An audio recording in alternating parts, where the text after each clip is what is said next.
Welcome to the Short Funk Podcast. I'm Tom Barbaland, and today I'm going to let you in a little sliver of some of the stuff that's perplexing me currently. I'm reflecting very heavily on television. In particular, what role does television play in the present and the future? I've started to do this because I'm reading periodically the writings of folks that I have read previously that look at television as being a highly addictive and brain-damaging drug.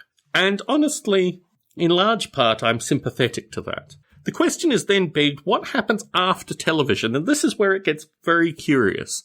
Clearly, I'm an active proponent for people to create their own media, to start talking to a broader public in ways like this, but also through things like YouTube, and a variety of other styles that enable self-expression in a very raw way to communicate with a variety of different people. A lot of the writing associated with television, a lot of the literature particularly associated with how it damages children, also talks about computing. And this is where, unfortunately, for most of this discussion, I have to part ways with the people that write against television. My perspective on computing is it's one of the rare opportunities, like, for example, this podcast, where you could put your ideas out through a medium which, although it is controlled by some corporations, enables you to communicate with vastly more folk. And here I'm talking about writing software primarily, but also I'm talking about how you actively consume media.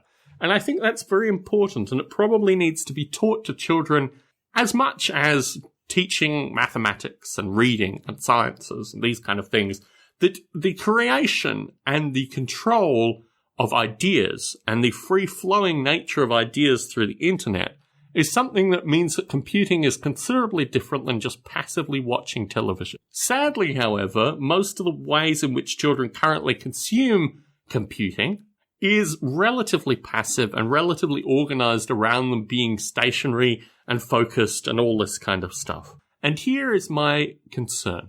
I work for Netflix. Netflix produces a small amount of content but provides vastly more content. And I would hope that the parents of children that watch Netflix encourage the children to watch a variety of content, get a sense of particular interests, particular things, and then basically enable the children to archive and prune their content in such a way that they are ultimately representing themselves and, in fact, using it similar in some regard to independent reading, just an independent way of consuming a variety of different ideas. But through this also I'm appreciative that there's a kind of conservative element amongst parents that don't necessarily want to put DMT, the spirit molecule, in front of their 3-year-old. And in this light, I'm concerned about this kind of technology being used as a means of reinforcement of a variety of ideas. I've talked quite critically with people associated with getting contact and exposure to other things. As a child, I lived in a very confined environment. I did read books. I did kind of generate interests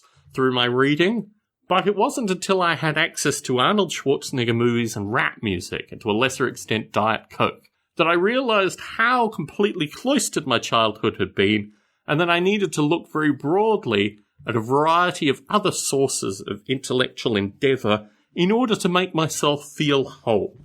And in this light, I hope children are doing this with the media that they currently have open to them.